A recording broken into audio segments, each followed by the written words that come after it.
우리 여전히 또 새해에 그런 느낌이 있기 때문에 이 찬송을 불렀는데, 오늘 이 찬송의 말씀처럼 세월을 허송하지 않고 주님의 의의 빛을 비추시는 여러분의 삶이 되시길 바랍니다.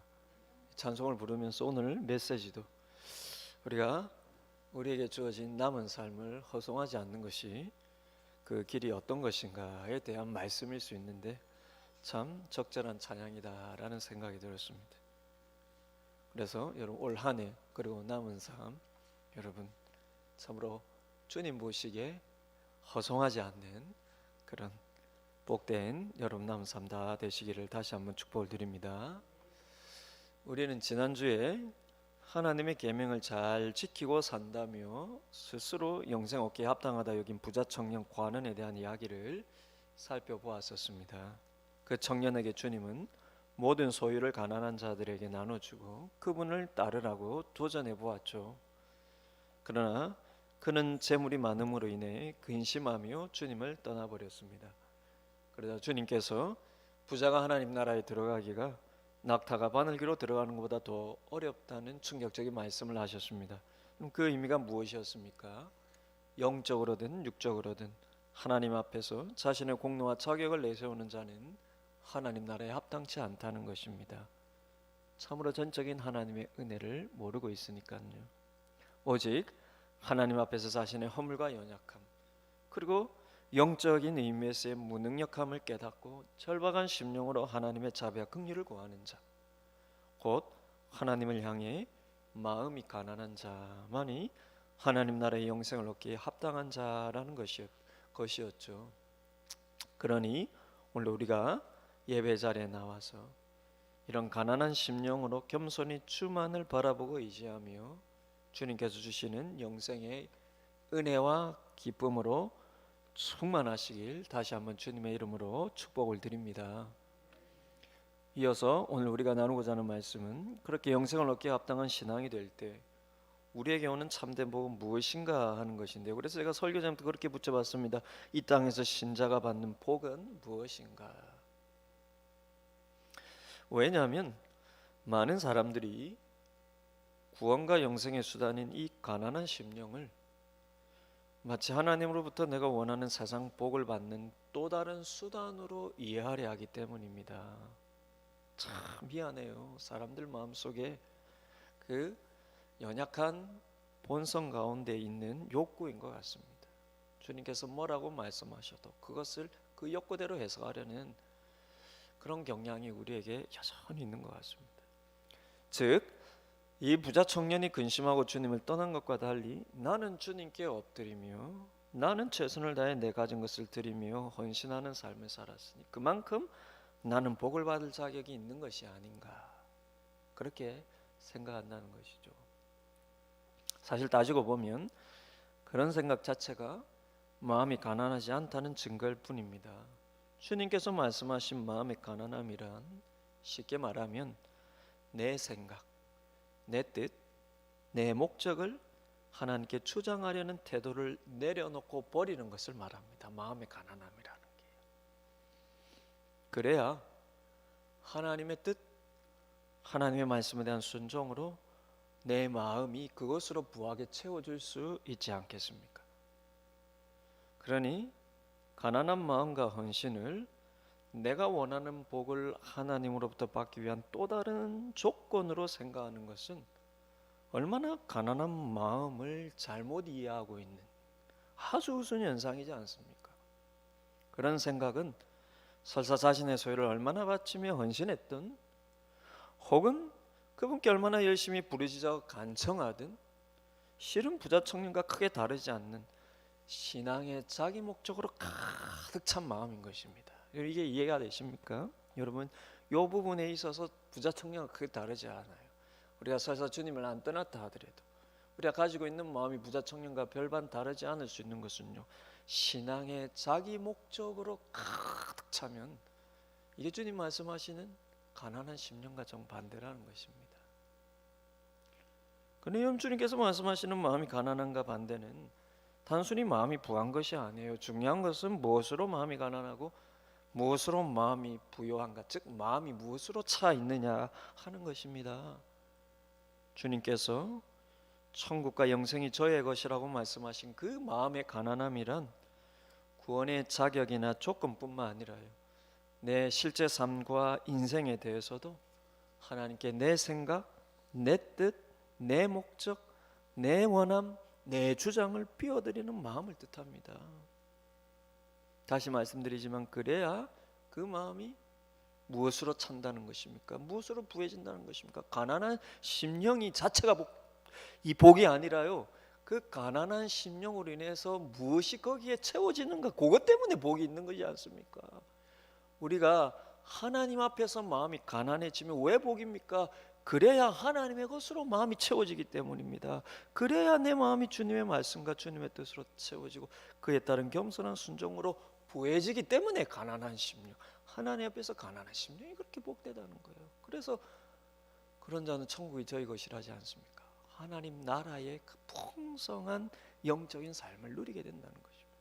왜입니까? 그 마음이 하나님의 것으로 차니까요.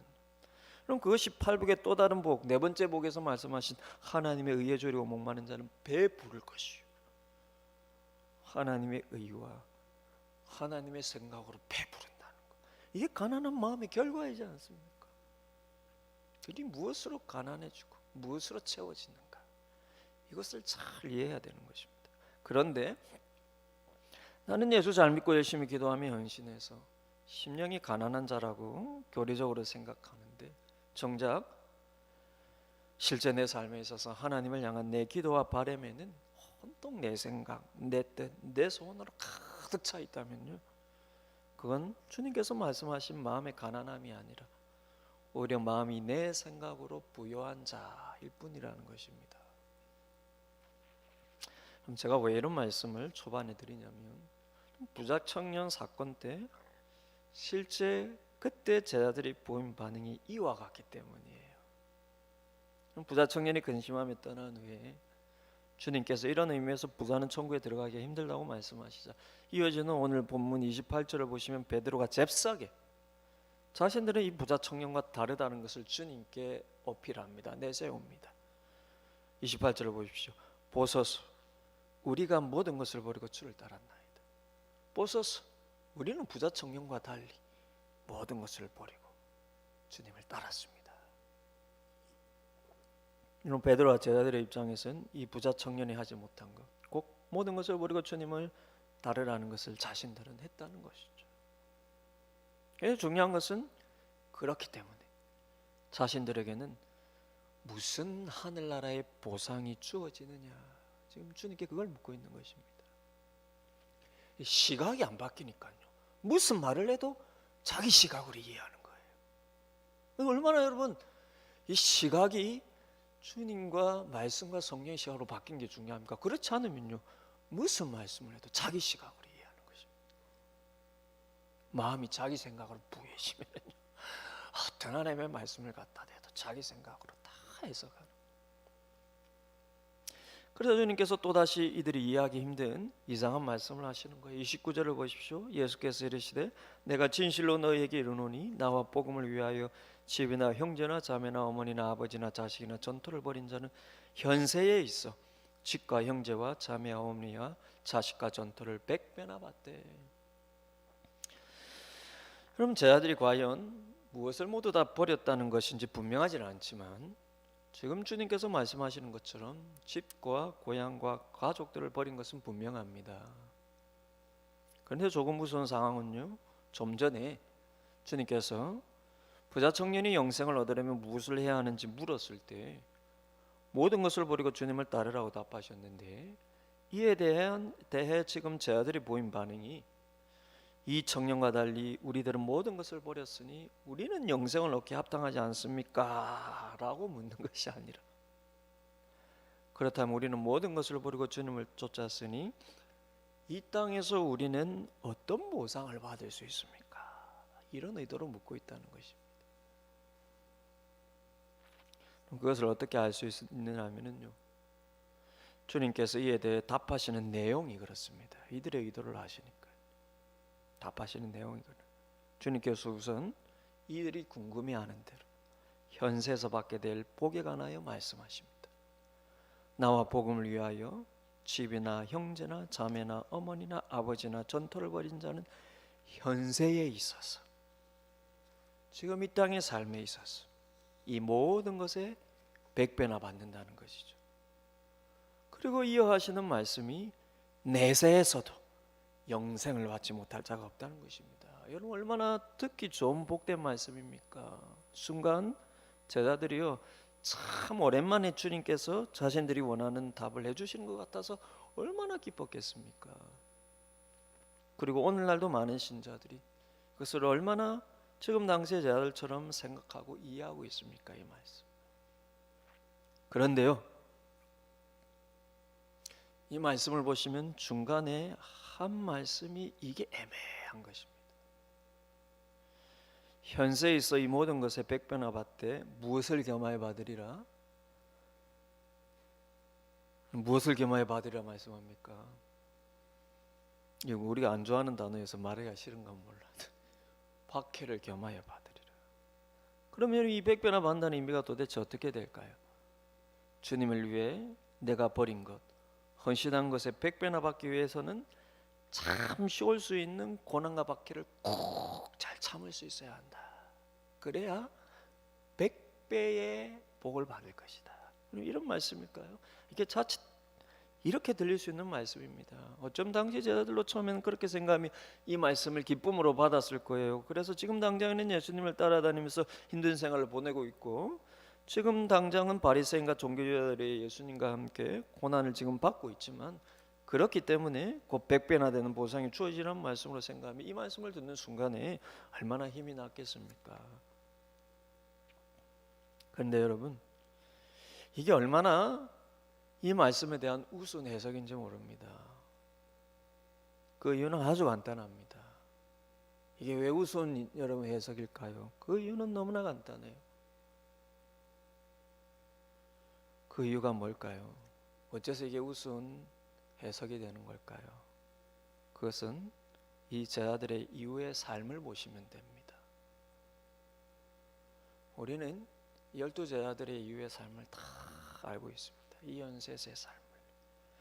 지금 이들의 생각처럼 이들이 그렇게 물리적으로 이 모든 것에 100배나 되는 현세의 보상을 조금이라도 받은 적이 있습니까?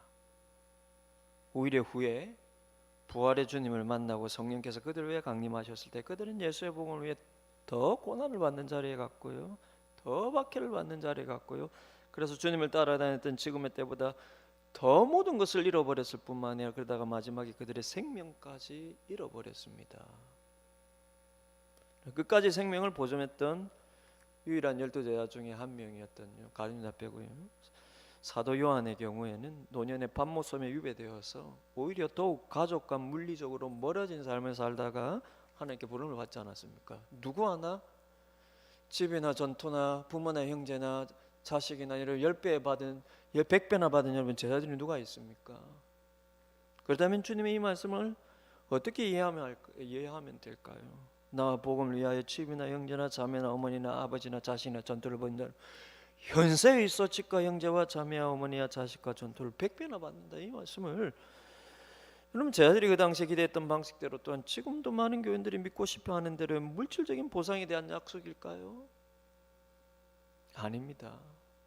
여러분, 물론 주님을 위하여 물질로 헌신한 자에게 더 많은 물질이 주어지는 복을 받는 신자들도 많이 있습니다. 그렇지만 그렇다고 해서 그게 모든 신자들에게 동일하게 일어나지는 않습니다.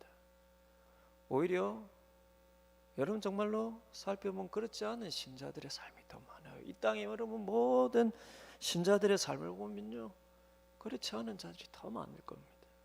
더 중요한 것은 주님이 또한 모든 신자에게 똑같이 이런 일이 일어난다고 약속하지도 않으세요.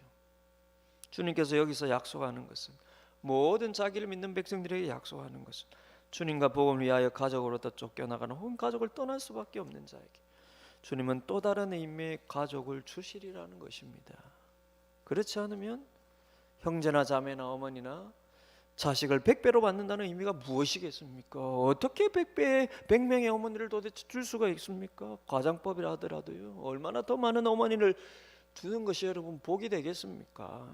여기서 말하는 형제, 자매, 어머니, 자식은요, 차라리 그럼 더 정확히 말하자면 새로운 가족을 말하겠죠. 영적인 가족을 말하겠지요. 주님께서 지금 우리는 가족을 버렸습니다 라고 말하는 제자들에게 하시는 말씀이, 그래, 그렇게 자신의 가족을 버리고 내 제자가 되었으니 비록 현세에서 핍박을 받을 수밖에 없겠지만 더 많은 새로운 영적인 가족을 주시리라는 것입니다. 마가복음 3장 끝을 보시면은 주님께서도 이런 말씀을 하시지 않았습니까? 누가 내 어머니며 동생들이냐 하시고 둘러앉은 자들을 보시며 이르시되 내 어머니 내 동생들을 보라. 누구든지 하나님의 뜻대로 행하는 자가 내 형제요 자매요 어머니이니라. 여러분, 저는 이것이 하나님 나라의 영생을 현재 누리는 자들이 받는 복이라고 생각을 합니다. 우리는 여러분 현 시대에 워낙 개인주의적인 어떤 사회를 살고 워낙 개인주의적인 사회 속에서 개인의 복에 집중되어서 여러분 이렇게 예배를 드리고 있고 하나님을 믿고 있어서요, 이런 복들에 대해서 생각보다 잘 못 느끼고 있는 것 같습니다. 하나님의 나라의 영생을 진짜 누리는 자의 복은 여러분 이와 같은 것입니다. 하나님께서 인간을 만드실 때에 인간이라는 존재 자체에 주신 근본적인 욕구 중에 여러분 가장 중요한 한 가지가 무엇이겠습니까? 인간이라는 존재에게 주신 욕구 중 먹어야 살 수 있으니까 먹는 욕구가 있지요. 피곤할 때 자야 되니까 자는 욕구가 있죠. 또 더 모으고 싶은 욕구가 그 자체가 잘못된 것은 아닙니다. 더 모아서 더 발전시키고 싶은 욕구도 있고요. 또 남녀 간의 성적인 욕구도 자연스럽게 주신 욕구예요. 그런데 인간이 만족을 누리는 인간 자체의 욕구, 기본적인 욕구 중에 아주 중요한, 인간이기 때문에 중요한 욕구가 한 가지가 뭐냐면요, 바로 소속감의 욕구입니다. 사람은 소속감을 누리지 못하면 인간 자체에 하나님께 주신 그 만족을 상당히 잃어버립니다. 왜 많은 사람들이 자살을 합니까? 소속감을 누리지 못하기 때문에. 사람은 무리 속에서 소속감을 느낄 때 마음의 안정과 기쁨을 얻을 수 있는 존재입니다. 그래서 하나님이 모든 인간에게 주신 가장 기본적인 무리가 어디 있겠습니까? 소속감은 나 혼자 느낄 수 없거든요. 무리 속에 있어야 되는 것이군요. 그러니 하나님께서 모든 인간에게 주신 가장 기본적인 무리가 무엇이 있습니까? 바로 가족이지요.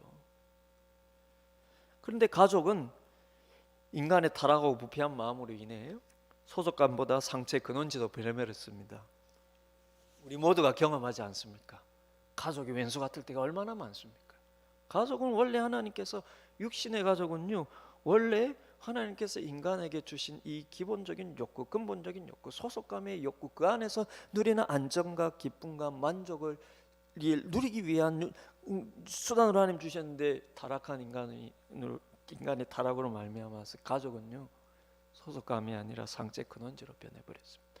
그럼 모든 사람들은, 타락 위에 모든 사람들은요, 그 상처의 쓴뿌리의 근원이 대부분 가족입니다. 어쩔 수 없어요. 인간이 타락한 마음으로 인해 연약함이 있기 때문에요. 가장 처음 해보고 가장 가까이서 만나는 사람들이 가족이기 때문에 이게 상처의 근원지로 변해버립니다. 그러니 주님께서 영생과 하나님 나라를 말씀하시며 마음의 가난함을 가르치는 주님께 제자들이 우리는 주님을 위해 가족을 버렸으니 큰 상을 받을 자격이 있죠 라는 동문서단식의 질문에 주님께서 그들의 시각으로 답하시는 듯 하시면서도 주님 역시 그들의 기대와 전혀 다른 동문서답을 하시는 것입니다. 그래, 너희가 가족까지 버렸으니 더 큰 가족을 놓고 그 가족으로부터 참된 소속감과 평안을 얻으리라는 것입니다.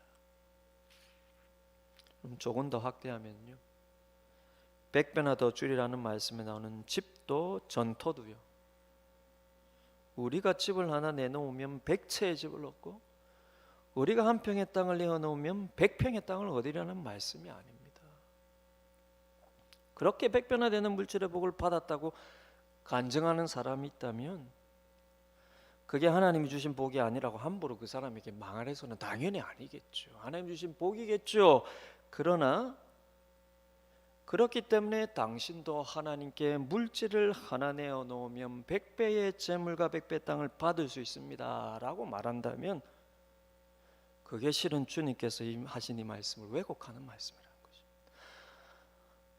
나는 그런 체험을 할 수 있어요. 그 체험 속에요, 내 삶에 그런 복이 실제 주어졌을 때 이게 하나님 주신 복이라고 감사할 수 있습니다. 그런데 당신도 나처럼 신앙하며 이렇게 100배의 물질의 복을 받습니다 라고 주장한다면 그게 주님의 말씀을 왜곡하는 것이라는 거예요.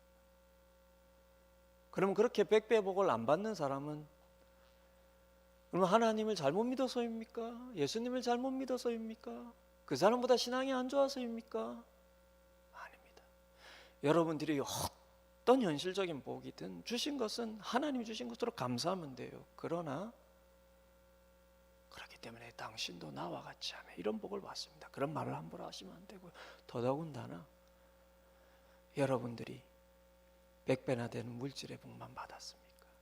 실패도 경험하고요, 여러분 뜻대로 되지 않는 고난도 경험하고요, 오히려 더 손해본 것도 있지 않습니까? 그러면 그 부분에 있어서 하나님 은혜는 없습니까? 아닙니다. 주님께서 이 100배나 더 받으리라고 하는 말씀은 그분을 믿는 모든 신자에게 누릴 수 있는 공통의 복으로 주신 거예요. 그러니 이 의미를 자세히 알면은 여러분들이 내가 내 원하는 대로 되었다고 하는 것에서 뿐만 아니라 때론 여러분들이 육적으로 여러분 당장 원하는 대로 되지 않은 것 속에서도 곰곰이 살펴보면 참된 100배의 복이 무엇이 있는지 여러분도 묵상을 해야 되는 것입니다. 그럼 저 해석이지만요, 집도 전토도 집도 땅도 100배나 받으려는 말씀이 우리 모두에게 적용되는 하나님 약속으로서의 해석은요, 하나님께서 원래 사람에게 땅을 주시고 집을 주실 때 그 목적대로 그 생각과 마음이 충만하리라는 것입니다. 원래 가족을 주신 그 가족 속에서 느낄 수 있는 사람의 그 행복감을 영적인 가족을 통해서 누리게 하지, 원래 하나님께서 타락 전에 집이라는 공간과 그리고 땅이라는 어떤 여러분 삶의 터전을 주심으로 말미암아서 하나님께서 그 사람에 누리게 하신 그 목적을 그가 회복하리라는 것입니다. 물론 여러분들이 실제 100배의 복을 받았다면 이 말씀이 나에게 그렇게 주신 것으로 받아도 돼요. 그러나 그렇지 않은 상황에서, 그리고 그렇지 않은 성도들이 여러분 이 말씀은 그럼 아직 나에게 해당되는 말씀이 아닌가, 그렇게 이해하실 필요가 없습니다.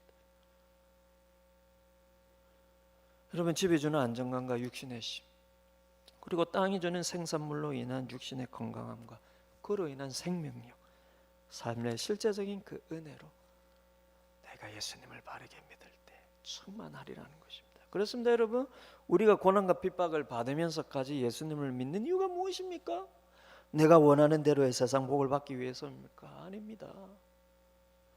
하나님께 내 삶을 주장하는 내 생각, 내 목적, 내 의도를 내려놓고 가난한 마음이 되어서 내 마음을 하나님께 비워드려서요, 그분의 생각, 그분의 뜻, 그분의 내 삶을 향한 그분의 계획으로 내 마음이 채워져서 그로 인해 하나님께서 원래 인간을 만드셨을 때 그 영육간의 생명력과 기쁨으로 내가 충만하기 위해서입니다. 그게 하나님 나라를 누리는 거예요. 이 땅에서 하나님 나라를 누리는 것이야. 이 땅에서 영생을 누리는 것입니다. 그것이 우리가 이 땅에서 하나님 누리는 길이요, 또한 영원한 주님의 나라에서의 영생을 또한 소망을 하는 그 통로인 것입니다. 그러면 설사 100배의 집을 얻고 여러분 진짜 문자적으로 물리적으로 100배 땅을 얻었다 한들 그 마음에 하나님 나라에 이런 참된 기쁨과 평안이 없다면요, 그저 물질이 나에게 더 주어진 그것 때문에 잠시는 기쁠 수 있겠죠. 그러나 주님께서 진짜 말씀하신 하나님 나라에 이 마음의 기쁨과 평강이 없다면요, 100배 땅을 얻었다 한들 그 중에 한 평 땅을 잃어버려서 아까워서 죽을 것 같고, 이게 무슨 복이 되겠습니까? 그러나 집도 땅도 얻지 못한다 해도 그 마음에 하나님으로부터 오는 참된 은혜와 평강, 그리고 하나님께서 주신 새로운 영적인 가정인 교회로부터 오는 기쁨과 감사를 누릴 줄 아는 마음이라면 그보다 하나님 나라를 위해 더 쓰임받을 수 있는 영적인 상태가 어디 있겠습니까? 사실 사람들이 이런 메시지를 잘 안 좋아해요. 저도 잘 알고 있습니다. 제 설교를 사람들이 참 안 좋아한다는 거예요.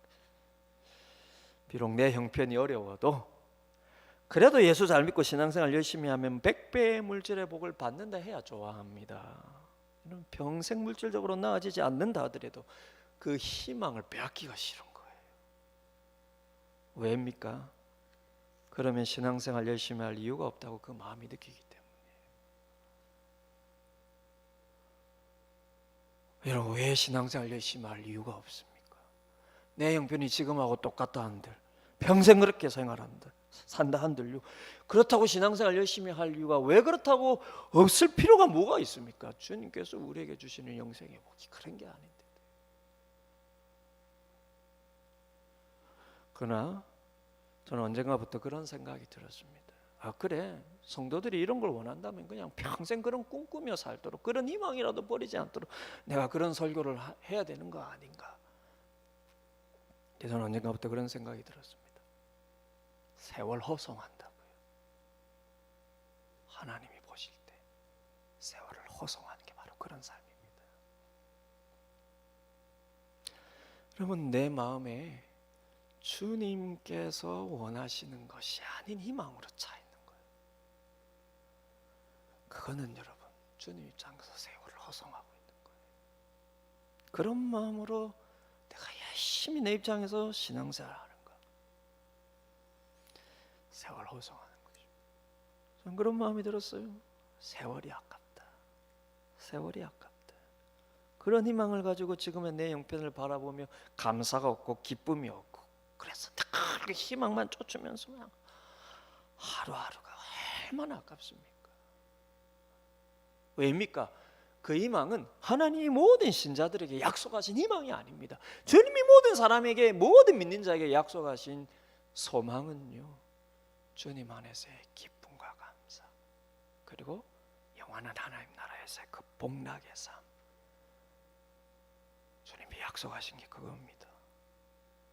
그런데요, 여러분, 내가 만든 그 희망으로 인해서 내 마음에 그것만 바라보며 하루하루 감사보다 그것만 바라보며 주님께 때를 쓰면서 가는 신앙이 좋은 신앙인 줄 알고 살아간다면 하루하루가 하나님 보시기에 얼마나 아깝습니까?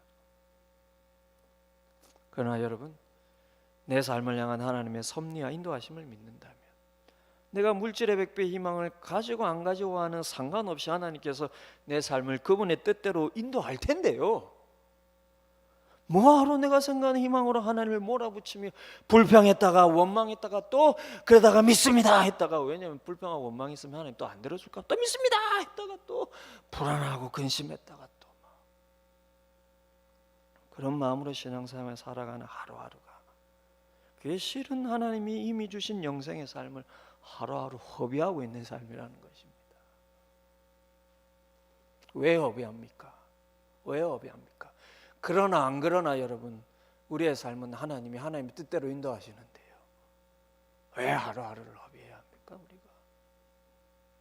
그럼 저는 될 수만 있다면 여러분이 물질의 복을 100배나 받기를 원합니다. 그러나 그것은 하나님께 맡기시고요, 여러분이 하나님 앞에서 믿음으로 살아가야 하는 중심은 가난한 심령을 잃지 않는 것입니다. 여러분, 집도 더 좋은 데 가지시고요, 더 좋은 차 가지시고요, 더 여러분 많은 땅 가지시고요, 그러길 원합니다. 저도 집 가지고 싶고요, 저도 나중에 여러분 땅 가져서 집 가지고 싶고 집 짓고 싶고, 여러분 그런 생각 자체가 잘못된 게 아니라요, 여러분 그런 생각으로 하나님을 몰아붙이는 그 상태가 여러분 세월을 허송하는 삶. 왜입니까? 그런 생각에는 내 삶에 대한 내 계획으로 가득 차 있기 때문에. 그냥 여러분 주님 앞에 맡기시고, 그 맡긴다라는 게 여러분 아무 미래에 대한 계획도 없다 이게 아니라, 제가 말하는, 오해하지 마십시오, 제가 맡긴다라는 것은 내 마음을 하나님 앞에 가난한 심령으로 내어드린다는 것입니다. 그걸 이루어가는 과정도, 그것을 통해서 내가 어떤 삶을 살아야 되는지에 대한 내 목적도, 내 계획, 내 뜻이 아니라요, 주님의 생각과 주님의 계획과 주님의 뜻대로. 왜입니까? 그래야 그 과정이 어떠하든지 감사를 잃지 않고 주님의 뜻을 내 마음속에 채우면서요, 하루하루 주님의 뜻대로 살아갈 수 있는 것입니다. 이 앞서 우리 안세우 목사님 통해서 데살로니가전서에서 그리스도 예수 안에 있는 하나님의 뜻을 우리가 배우지 않았습니까? 항상 기뻐하라, 쉬지 말고 기도하라, 범사에 감사하라. 그럼 우리 그리스도 예수 안에 있는 하나님의 뜻을 잃지 않을 수 있는 길이 무엇입니까? 내 삶에 대한 내 뜻, 내 생각, 내 계획, 여러분 비워드리고 주님의 말씀과 주님의 뜻과 그것을 실제로 가시는 성령의 인도하심과 주님의 섭리로 그럼 내 마음이 채워질 때 거기서 나오는 찬송과 기쁨과 평안과 거기서 나오는 그리스도를 닮아가는 성품이, 그러면 이게 영생을 살아가는 것이지 않겠습니까? 그러면 실은 지금 내 영혼이 영생의 은혜와 함께 100배의 감사거리를 받고 있다는 것을 깨달을 것입니다. 여러분 100배의 감사거리를 가시면요, 그게 100배의 복이지 않습니까? 그리고 그런 삶이 주님께서 그 삶을 주님의 뜻대로 더 쉽게 여러분 만들어가서 그의 삶의 영육간에 복을 주시는 여러분 터전이 되지 않겠습니까? 터가 되지 않겠습니까? 저는 우리 교회가 이런 참된 하나님 나라의 복, 영생의 복을 맛보는 한 해가 되기를 소원을 드립니다. 더불어 가정이 주는 이런 소속감의 기쁨, 그리고 집과 전토가 주는 이런 안정감과 생명력의 은혜가 실제 여러분의 육신의 가정에서부터 더욱 충만한 한 해가 되기를 소원합니다. 우리가 영적인 가족이 되어서 이런 복을 누리지만요, 나의 육신의 부모, 육신의 배우자, 육신의 자녀와 더불어 내 집, 내 가정에서 주님이 주시는 이런 소속감과 안정감과 생명력의 은혜를 함께 누릴 수 있다면 그보다 우리 삶의 기쁨이 어디에 있겠습니까? 내게 주신 이 영적인 가족들로 더불어서 이것을 누림 동시에 여러분, 그 영적인 가족의 그 중심에 내 육신의 가족이 있다면 이보다 더 복된 삶이 어디 있겠습니까? 그럼 제가 성인이 연하의 10년의 삶을 통해 깨달은 것이 그것입니다. 하나님께서 왜 이 아이들을 우리 가정에 맡겼을까? 저는 그 묵상과 함께 10년을 살았어요. 처음에는 하나님께서 나를 연단시키는 게 아닌가, 하나님께서 이런 아픔의 사람들을 이해하라고 주신 게 아닐까, 참 여러 가지로 의미부여를 했고 또 그것이 틀리지 않았습니다. 그러나 지금은 조금 생각이 다릅니다. 그 생각이 틀렸다는 의미가 아니라 지금 조금 더 다른 깨달음을 얻습니다. 하나님께서 왜 이런 아이들을 둘이나 주셨는가? 지금 깨닫는 것은요, 그냥 그저 이 아이들과 함께 살면서 주님께 감사하고 기뻐할 수 있는가, 그 과제를 주신 것 같아요. 이 아이들과 더불어서 주님께 감사하고 이 아이들로 인하여서, 이 아이들을 하나님께 주심으로 인하여서 행복해 할 수 있는가. 저는 그게 목사로서 제 삶의 성공의 여부를 결정짓는 것이라는 하나님의 메시지를 듣습니다. 네가 이 아이들과 더불어서 행복한 삶, 주님께 감사하는 삶을 살 수 있다. 그것이 네가 목사로서 하나님의 말씀을 전하는 중심이 되리라는 것입니다. 그럼 저는 비로소 깨닫습니다. 아무것도 할 수 없는 이 아이들과 진심으로 행복하고 하게 감사하게 살 수 있다면 나에겐 그게 주님께서 이 땅에 삶해 주신 100배의 보상이라는 것을, 이제 목사라서 이런 말 하는 게 아닙니다. 진짜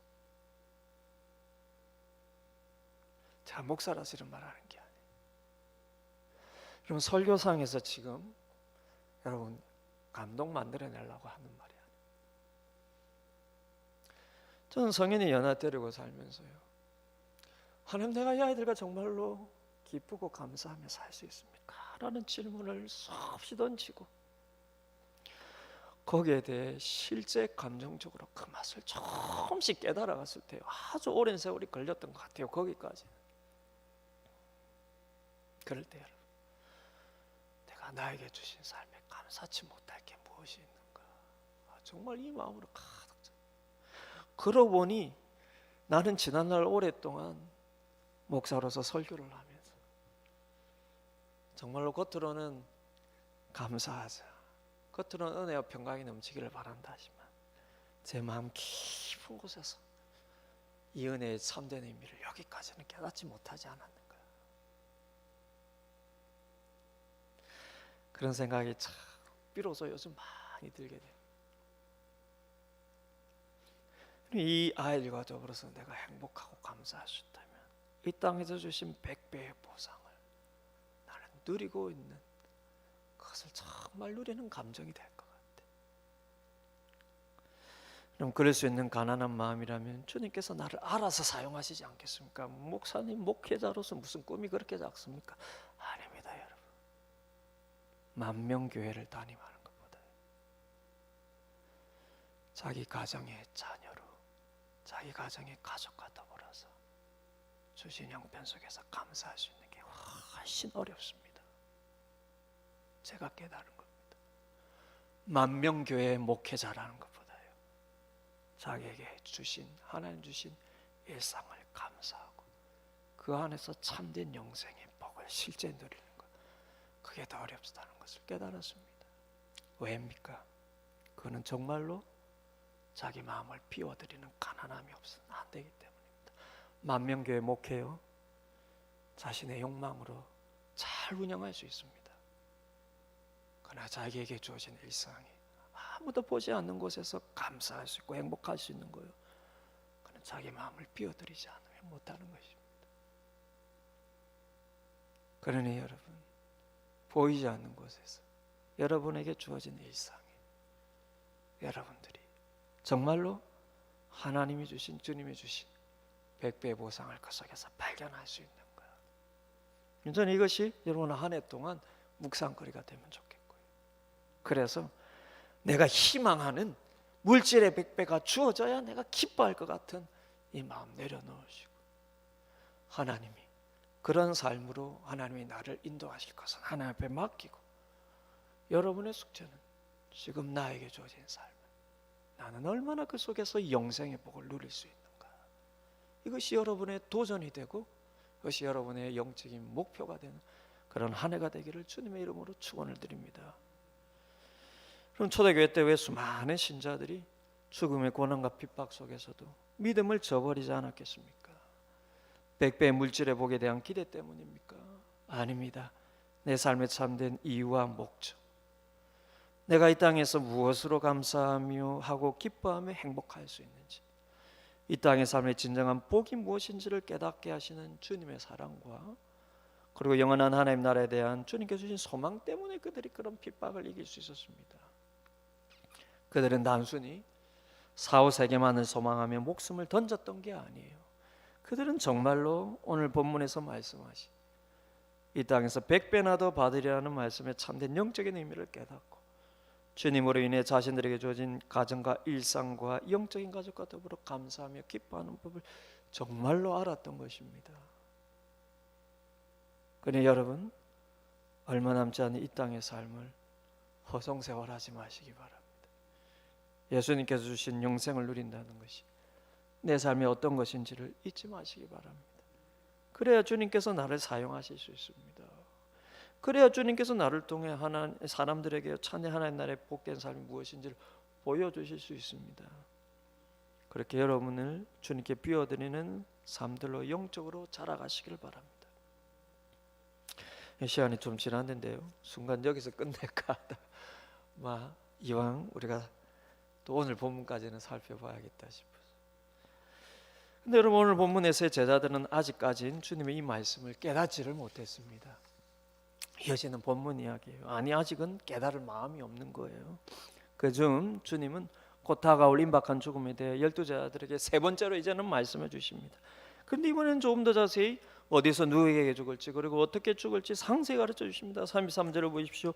보라, 우리가 예루살렘에 올라가노니 인자가 대제사장들과 서기관들에게 넘겨주며 그들이 죽이기로 결의하고 이방인들에게 넘겨주겠고, 예루살렘에서 대제사장과 서기관들, 즉 유대의 사회 지도자들이나 종교지자들의 결의로 이방인들, 즉 로마 정권에 넘겨져서 죽임을 당하리라는 것입니다. 저희들이 듣기에 섬뜩하죠. 그들이 지금까지 주님을 쫓은 이유가 예수님이 예루살렘에서 모든 권력자들을 제압하고 왕권을 지리라고 믿었기 때문에, 실제 그걸 믿었기 때문에, 그래서 자신들에게 나라의 권력과 부가 나누어지리라고 믿고 있지 않았습니까? 그런데 반대로 주님이 그 권력자들의 손에 넘겨져서 죽임을 당한다는 거예요. 뿐만이 아닙니다. 다음 구절을 보시면 주님이 그 권력자들에 의해서 어떻게 비참한 죽음을 당하실지에 대해 상세히 설명해 주시는데요. 34절을 보십시오. 그들은 능욕하며 침뱉으며 채찍질하고 죽일 것이나 그는 3일 만에 살아나리라. 죽어도 그냥 죽는 것이 아니라 능욕받고 침뱉음을 받고 채찍질을 당하면서 죽는다는 것입니다. 그러나 여러분, 100배의 복을 줄 메시아에 대한 자들의 생각과 기대 때문에 이런 말씀이 들리지를 않는 것입니다. 그러니 다시 3일 만에 살아나리라는 것도 전혀 생각지 못할 일이고, 그만큼 아직 이들의 마음은 예수님을 따르는 자신의 목적, 자신의 뜻, 자신의 계획으로 마음이 가득 차 있는 것입니다. 그럼 이어지는 그 다음 본문이 바로 이런 심각한 말씀이 주어지는 상황 가운데 벌어진 그 유명한 사건이에요. 제가 좀 쭉 빨리 넘어가고 있습니다. 같은 사건을 이어지는 그 사건, 여러분 30, 제가 요즘 눈이 잘 안 보여요. 이게 몇 절인지 안 보이는데 35절부터인데요. 이어지는 다음 본문이 바로 이런 심각한 말씀이 주어지는 상황 가운데 벌어지는 유명한 사건이에요.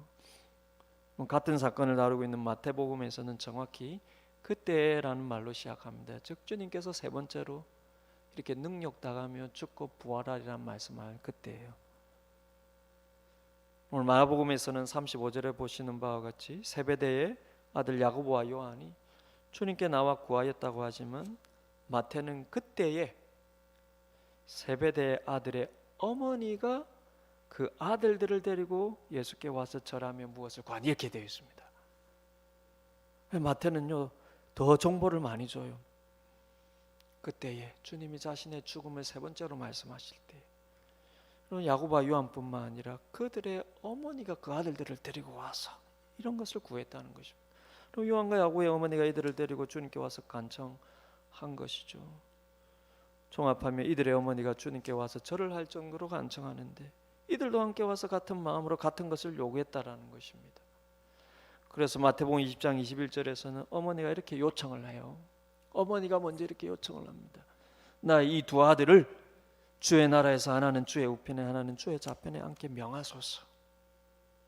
여러분 마가복음 10장 37절에서는 이 두 아들이 요청하죠.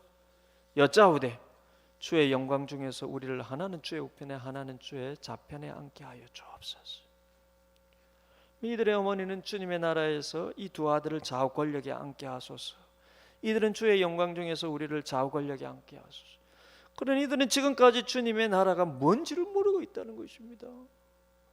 주님의 영광이란 게 도대체 무엇인지 자신의 기대로 가득 차 있다라는 것이.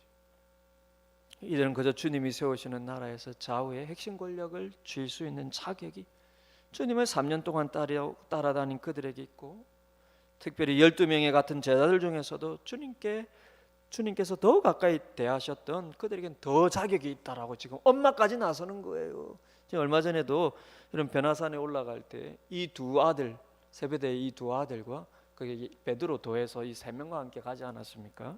특별히 주님께서 더 챙기신 세 명이죠. 그러니 여러분, 이제는 엄마까지 나서서 우리는 이 12명의 제자들 가운데서도 더 주의 권력을 얻을 자격이 있습니다. 그렇게 지금 요구하는 것이지 않습니까? 그리고 그 자격으로 얻고자 하는 것은 우리가 앞서 주제였던 이 땅의 부와 권력의 100배의 보상을 정말로 바라고 있는 것입니다. 더욱 충격적인 것은 그들이 이것을 요구한 시점이요, 주님께서 계속해서 주님의 나라에서 누가 더 큰지, 그리고 주님의 나라에 합당한 자는 부와 권력에 있어서 어떤 자인지 계속해서, 그것도 바로 얼마 전에 말씀해 오셨던 것이죠. 근데 정확히 그 경고에 반하는 생각으로 주님께 이런 요청을 하고요, 그 후로 지금 얼마 전에 부자 청년이 와서 영생에 관한 것을 물었을 때 부자가 천국에 들어가는 것이 낙타가 바늘기로 들어가는 것보다 더 어렵다는 말씀을 주신 가운데 여전히 깨닫지를 못하고 그 부모까지 합세하여서 주님, 우리가 이 정도로 주님께 헌신했고 함께 주님을 따른 다른 제자들과 비교해서도 우리 집안이 이 정도로 제일 괜찮고 제일 헌신했으니 주님께서 나라를 세우실 때 우리 집안이 더 큰 복 받아야 되지 않겠습니까? 지금 이 주장하고 있다는 것입니다. 특별히 오늘 보면 37절에서 요한과 야고보 두 형제가 말하는 주의 영광이라는 단어가 눈에 띄는데요, 그들이 주님에 대해서 이해하고 또 기대하고 있는 이 영광이라는 게 여전히 이 세상의 부와 권력을 의미하고 있지 않습니까? 주님이 세우실 나라도 세상 권력의 나라요, 그때 주님이 받으실 영광도 세상 부와 권능으로 이해하고 있다는 것입니다. 근데 주님의 이해 속에서 그분이 받으실 영광, 그래서 영원한 성부의 보좌 옆에 있던 영광을 내려놓으시고 이 땅에 오셔서 그분이 받으시려는 그 영광이 바로 고난과 십자가의 죽음을 통해서 얻으실 영광이라는 것을 모르고 이런 말을 쓰고 있으니 주님께서 참 기가 찰 만하시죠. 그래서 주님께서 38절에서 이렇게 대묻지 않습니까? 예수께서 이르시되 너희는 너희가 구하는 것을 알지 못하는도다. 내가 마시는 잔을 너희가 마실 수 있으면 내가 받는 세례를 너희가 받을 수 있느냐. 그러자 그들이 얼른 대답을 합니다. 주님, 할 수 있어요. 할 수 있고 말고요. 좌우 자리에 앉을 수만 있다면 어떤 잔이든 마시겠습니다. 그들은 아마 여러분 전쟁에서 다른 나라를 이겼을 때 그 나라를 점령하며 마시는 축배의 잔을 생각했을 것입니다. 그러나 주님은 십자가의 죽음의 잔을 말씀하시지 않습니까? 그 잔을 마심으로 우리를 구원하여 하나님 나라를 세우실 그 영적인 영광의 잔을 지금 말씀하는 게 아닙니까? 그러나 그들은 아직까지 세상 나라를 생각하고 세상 나라의 복과 물질과 권세를 생각하고 그 마음으로 가득 차 있는 것입니다. 그래서 주님께서 결론적인 말씀을 하십니다. 너희는 내가 마시는 잔을 마시며 내가 받는 세례를 받으려니요. 그래, 너희 원하는 대로 내가 마시는 잔 너희도 마실 거야. 그게 뭔지도 모르고 지금 희죽희죽거리고 계속 보십시오. 내 좌우편에 앉는 것은 내가 줄 것이 아니라 누구를 위하여 준비되었든지 그들이 얻을 것이니라. 무슨 말씀입니까? 너희도 결국 나의 고난의 잔을 마시게 될 거야. 그러나 그때 비로소 깨닫게 될 거야. 하나님 나라의 부와 권력은 경쟁에서 쟁취하는 세상 부와 권력이 아니라 누구든지 나처럼 섬기고 희생함으로 인해 누구나 받는 바로 그 영적인 백배의 복이라는 것을 내가 나중에 깨달을 거야. 그럼 마지막 한 말씀만 드리면요, 참 아이러니하게도 세베대의 이 두 아들이 주의 영광 중에 좌우에 앉게 해달라고 했지 않습니까? 근데 이 땅에서 주님께서 가장 큰 영광을 얻기 위해서 마신 고난의 잔, 즉 십자가상에서 실제 그 좌우에 앉은 사람은 두 제자가 아니라 바로 두 강도였습니다.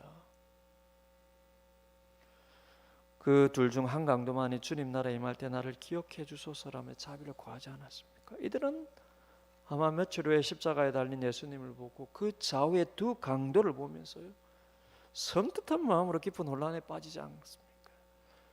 주님 영광 중에 주님 나라 앉으실 때 좌우편에 우리를 앉게 해주옵소서. 근데 주님께서 그 영광의 십자가를 지실 때 그 좌우에 두 강도가 이렇게 같이 달려 있는 거예요. 도대체 그들이 구했던 주님의 좌우 자리가 뭔가? 주님의 좌우편에 앉는다는 게 도대체 무엇인가? 그 주님의 좌우에 함께 못 박혀 있는 두 강도를 보셨어요. 자신들이 정말 무엇을 구했는지, 그리고 그때 주님께서 말씀하신 내 잔을 너희도 마실 수 있느냐라고 하신 말씀의 의미가 무엇인지 깊은 의문에 잠겼을 것입니다. 그리고 부활의 주님을 만나고 성령의 임재와 충만을 받았을 때 그들은 비로소 주님의 말씀을 깨달았을 거예요. 주님의 나라란 게, 주님의 영광이란 게 이 땅의 부와 권력이 아니라 주님께서 우리의 영혼을 구원하셔서 예비하신 영원한 하나님의 나라라는 것을. 그리고 그 나라에 정말로 합당한 자는 이 세상 기준과 전혀 달리 주님처럼 이 땅의 참된 복이 무엇인지를 진정으로 깨닫고 누리며 낮아지고 섬기면서 자신을 희생할 줄 아는 자라는 것을. 그리고 그들은 정말로 그렇게 주님이 말씀하신 그 백배의 복을 누리면서 그 고난의 잔을 마시는 삶을 살았던 것입니다. 저는 제자들이요, 이 말씀을 직접 들은 당사자는 12제자들이지 않습니까? 그들은 정말 이 말씀대로 집도 가족도 전토도 다 버리고 주님을 따라다녔고요, 핍박을 이 땅의 현세에서 겸하여 받았고 영생을 그들은 사후에 누리고 있겠죠 지금. 그런데 이 말씀 중에 한 말씀, 현세에 집도 전토도 가족도 100배나 더 받으려는 말씀, 이들은 정말로 어떻게 이루었겠습니까? 다른컨대요, 이들은 예수 믿고 주의 복음 전하면서 교회를 세우고 그렇게 주의 사명, 그들에게 주어진 사명을 감당할 때 이 100배의 복을 실제 누렸을 것입니다. 그 마음에 충만히 누렸을 거예요. 그 힘이 죽음의 자리까지 주를 위해서 가게 한 힘이 되지 않았겠습니까? 사랑하는 여러분, 우리에게는 이미 영생이 주어졌습니다. 영생은 지금의 삶이에요. 그분의 나라와 영광이 이미 우리 마음에 임하였다는 것입니다. 그러니 무엇을 바라봐야겠습니까? 이 영생을요, 여러분의 가정에서, 여러분의 가족들과 더불어서, 여러분의 일상에서, 영적으로 우리 교회 안에서 함께 감사와 기쁨으로 누려야 되지 않겠습니까? 그것이 영생을 살아가는 길이지 않습니까? 그래야 주님처럼 대가 없이 주님을 위해서 섬기고 희생하는 하나님 나라의 삶을 살며 영원한 주님의 나라에 대한 실제의 소망을 가지고 살지 않겠습니까? 그러니 사랑하는 여러분, 진짜 신앙의 삶을 사시기를 바랍니다. 영생을 지금 누리시면서 여러분에게 주어진 모든 것으로 감사하면서요, 기뻐하면서요, 여러분의 내일을 하나님 앞에 맡기면서요, 우리를 영원한 삶으로 마지막에 주님과 더불어 살 그 완전한 나라에 대한 소망을 가지면서요, 주님 보시기에 세월 호송하지 않고 감사와 평안과 기쁨으로 주님 나라의 삶을 여러분들이 보여주며 증거하며 그렇게 주님 살아가시면 계심을 여러분 삶 전체가 증거하시는 복된 여러분들의 삶이 다 되시기를 주님의 이름으로 축복을 드립니다. 우리 오늘 말씀 생각하면서 같이 한번 기도하기를 원합니다. 우리 가정에서는 또 자녀들 손을 잡고 기도하실 수 있으면 또 그렇게 기도하면 좋겠습니다. 우리 함께 기도할 때 오늘 말씀처럼 주님, 우리가 주님을 위해서 물리적으로 가족을 버리고 집을 버리고 전토를 벌인 것은 아니지만 우리가 주님을 믿으면서 그의 방해되는 세상적인 것들을 여러분 내려놓고 손해보기도 하고 핍박받기도 하고 어려움을 당하기도 하고 그러면서 주님을 믿고 따르는데 주님, 우리에게 주신 그 영생의 복을 실제 우리가 우리의 삶 가운데 정말 마음으로 충만히 느끼면서 감사와 기쁨으로 평강으로 하루하루 은혜로 살아가는 저희들이 되게 하시고 그런 우리의 삶을 주님께서 선하게 이끌어 가시는 것 앞에 내 생각, 내 계획, 내 뜻 내어 맡기고 가난한 심령으로 하나님 나라의 삶을 복되게 살아가는 우리의 삶이 되게 하시고 그런 삶을 통해서 주님 나라가 우리를 통해서 증거되는 우리와 우리 교회 되게 하여 주옵소서. 오늘 말씀 따라 같이 한번 기도하기를 원합니다. 기도하시겠습니다. 은혜로우신 아버지 하나님, 오늘도 마가복음을 통해서 계속해서 이어주시는 말씀을 오늘 함께 나누었습니다. 주님께서 우리는 모든 것을 버리고 주를 따랐으니 우리는 이 땅에서 어떤 복을 더 받겠습니까? 라고 동문서답하는 제자들이 주님 역시 그들의 시선으로 그들의 시각과 다른 말씀을 하셨습니다. 나와 복음을 위하여 가족과 집과 전토를 벌인 자는 현세에서 가족과 집과 전토를 100배나 받되 내세에서 영생을 받지 못할 자가 없느니라고 말씀하신 그 참된 의미를 하나님 우리가 정말로 깨닫고 하나님 정말로 누리는 삶이 되게 하여 주옵소서. 그 말씀의 문자적인 의미대로 제 아들은 집도 전토도 가족도 100배나 더 받지 못하였습니다. 오히려 그들은 집을 더 내어놓았고 전토를 더 내어놓았고 하나님 가족을 더 내려놓고 자기 삶도 더 하나님께 드리고 오히려 고난을 더 받는 삶을 살았지만 그들이 정말 성령의 충만함으로 말미암아 깨달은 것이 정말 그 마음에 하나님 나라의 그 은혜와 기쁨과 감사와 자기 삶의 목적과 의미에 대한 은혜로 충만해졌다는 그것이 자기 삶을 주님께 내어드릴 만큼 참으로 주님과 더불어 살았다는 것을 우리가 깨닫게 하시고, 우리도 하나님, 우리가 우리의 생각과 우리의 뜻과 내 계획과 내 의도대로 가득 차 있는 내 마음을 주님 앞에 비워드리고, 주님의 말씀의 뜻과 주님이 우리의 삶을 인도하시며 성령께서 이끌어가시는 그 주님의 섭리에 우리의 내일과 삶을 맡기고, 주님 오늘 하루 참으로 주님께서 우리에게 주신 일상과 가족과 영적인 가족으로 더불어서 이 100배의 보상을, 영적인 보상을 누리며 살아가는 감사와 아버지 기쁨으로 충만한 삶이 되게 하여 주옵소서. 주여, 우리의 이런 삶을 통해 주의 나라가 진정으로 사람들에게 보여지고 비춰지게 하시고 증거되게 하여 주시고, 하나님 나라의 삶이 무엇인지, 영생이 무엇인지 참으로 증거되는 하나님 복된 우리의 남은 삶, 더불어 이 한 해가 될 수 있도록 우리와 우리 가정, 우리 교회를 주님께서 축복하여 주옵소서. 찬송가 293장 찬송하시면서 또 드린 예물 봉헌하겠습니다.